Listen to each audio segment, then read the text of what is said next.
Alors, bonsoir tout le monde. Mon nom est Claire Lana. Je vais animer cette heure qu'on va faire ensemble à compter de 8 heures.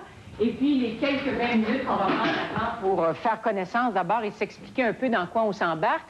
Je disais tout à l'heure, avant que vous arriviez, on s'excuse d'avoir été si long que ça, vous faire entrer en studio. On attendait que tout le monde soit rendu. Il nous manque Paul Buissonneau, mais on vient d'apprendre, en allant aux informations, qu'il va arriver apparemment à 8 heures. Alors, on n'a pas du tout le goût de vous faire attendre à 8 heures pour ça. Quand on sera prêt à partir, on va démarrer, puis on dira qu'on espère que Paul Buissonneau va se joindre à nous dans quelques instants. Et s'il ne le fait pas, bien, il vivra avec. Voilà, Céline. 5, 4, 3, 2, 1. Mag.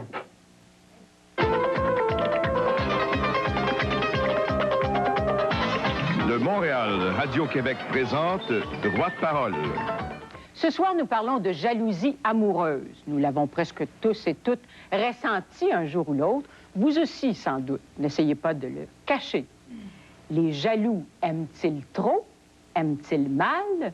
Nous allons en parler ce soir avec Dany Laferrière. Dany Laferrière qui est journaliste et qui est aussi auteur de « Comment faire l'amour avec un nègre sans se fatiguer », avec M. Jean-Yves Desjardins, qui est sexologue, et avec Paul Buissonneau, comédien. Là, sa chaise est libre. Elle est là, on l'attend. On espère qu'il va nous rejoindre d'ici la fin de l'émission. Et avec M. Gilbert Demers, qui a tout essayé pour se débarrasser d'une jalousie un peu maladive, une jalousie qui le portait même à poser des gestes parfois violents. J'entends M. Buissonneau qui s'amène, là, vous pouvez entrer. Je m'excuse, oui. J'ai été retenu avec l'émission des démons du midi. Bon. C'est peut-être pas le sujet. Ben, on est en direct, je veux dire, on roule, là. C'est parti. Que je peux savoir... Vous êtes en direct? Oui, bien, c'est parti, asseyez-vous. Est-ce que je peux savoir ce qui s'est dit à date? Oui, bien, asseyez-vous, on va tout vous expliquer ça, M. Buissonneau. Alors, on en est toujours avec notre question du jour et on se demande si être jaloux, c'est parfois une preuve d'amour. Je vais demander à M. Demers, qui est derrière vous, est-ce que la jalousie peut parfois être une preuve d'amour? Ce que je veux préciser présentement, c'est au moment où je vous parle, je suis en pleine thérapie. OK? Je suis allé loin, moi, là. Je suis capable d'en parler, peut-être pas comme un savant, là, mais je suis capable d'en parler. Je suis allé loin, effectivement. Mais j'ai un cheminement, je suis en traitement, puis moi, là, pourquoi je suis venu ici, j'aimerais ça en parler aussi, c'est que si je peux aider du monde, pour pas qu'il aille aussi loin que moi je suis allé, il a fallu que je recule en arrière. Je fais de l'ergothérapie depuis quasiment 6 mois. Puis la technique, ça a l'air un peu nono. On a commencé par faire quoi? De la céramique, après ça, on a fait de la peinture, on a fait de la gouache, on a fait de la sculpture. Non, mais je savais que quelqu'un irait, mais de toute façon, la technique que j'ai à cette heure, c'est quand il m'arrive de quoi, c'est que là, on travaille avec des marionnettes un peu, nous autres, là-bas, puis là, ben je parle. Ça, c'est ben là, j'ai pas ma marionnette avec moi, là, ça a l'air un peu con, là.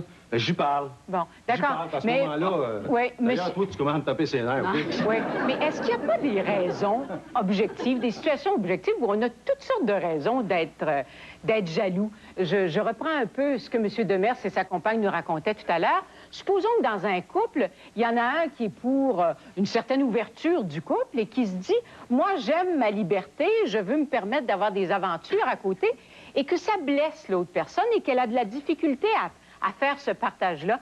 Est-ce que ça ne lui donne pas de très bonnes raisons d'être jaloux ou jalouse, finalement? Dany Laferrière. Donc, je suis tout à fait d'accord, d'ailleurs. J'adore, je le redis encore, cette émission. Mais je trouve que ce sujet est si prenant, si vivant, nous touche si profondément que nous en sommes tous concernés totalement. Et je trouve que moi, je le demande pour la première fois ici, que Claire Lamarche... Ah. Je suis sûr qu'officiellement tu ne réponds pas, que tu me dises exactement, êtes-vous jalouse, oui ou non? Je réserve, je fais comme vous. Je fais comme vous. Vous m'avez dit, j'aurai la réponse tout à l'heure à la fin de l'émission. Si vous permettez, je réserve ma réponse pour la fin de l'émission. Vous me parlez tout à l'heure de la commune, que vous habitez dans une commune avec plein de gens et que le soir, vous avez des chambres individuelles, et que le soir, vous allez dans des chambres entre vous. Moi, je n'étais pas arrivé à Montréal, je ne connaissais pas ça. Si on peut m'expliquer exactement clair, qu'est-ce que vous faisiez dans cette commune avec plein de gars et vous allez dans des chambres différentes? Alors, mes chers amis téléspectateurs, la rumeur va courir, là. Ça, il s'agit de confidence et... Bon. Non, mais nous disons nos vies, là, je sais pas. Ben, alors, je m'engage. On se met à poil, nous, pour le moment. D'accord. Alors... Donc, on voudrait pas, on ne vous en demande pas tant, non, mais au moins que vous fassiez au moins un pas. D'accord, M. Buissonneau. J'aimerais juste, il y a d'autres personnes qui ont levé la main. Je continue mon tour de studio et je vous promets de répondre d'ici la fin de l'émission. Monsieur ici. nous, ça fait 2 ans qu'on habite ensemble. Et puis pour revenir à ce que monsieur parlait ici, là, c'était... Hey, je te regarde depuis tout à l'heure, là, tu m'essayes, tu m'essayes? Je veux m'essayer, là, ça me dérange pas du tout. Non, Gilbert, commence pas ça. Non, mais fais exprès, écoute, je viens de le dire. Casse ça. Non, on va régler ça. Ça me dérange. Je m'en sers. On est ici pour parler. Tu cherches. Non, Gilbert, commence pas ça, tu sais ce qu'il va t'en Ça va faire, là. L'autre qui casse Non, les chaises. monsieur Demers. On est dans une... Non, il s'est arrêté, là. Ben, c'est une bande de cinglés, moi, j'en ai marre. J'en ai vraiment marre. Non, monsieur Bissonnot. Puis l'autre, avec ses catins, il me déménage. Il dit, mes catins, je dis, Toto. Qu'est-ce que c'est que ça?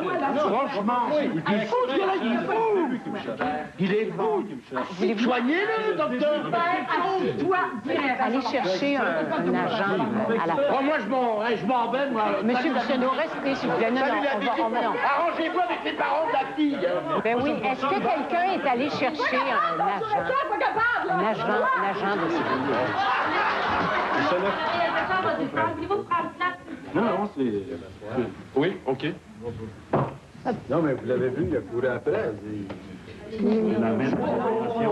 que c'est tout ça, là? On reprend notre calme, là, s'il vous plaît. On se rassoit, OK? Il faut refaire la scène de la reprise de surprise. Oh,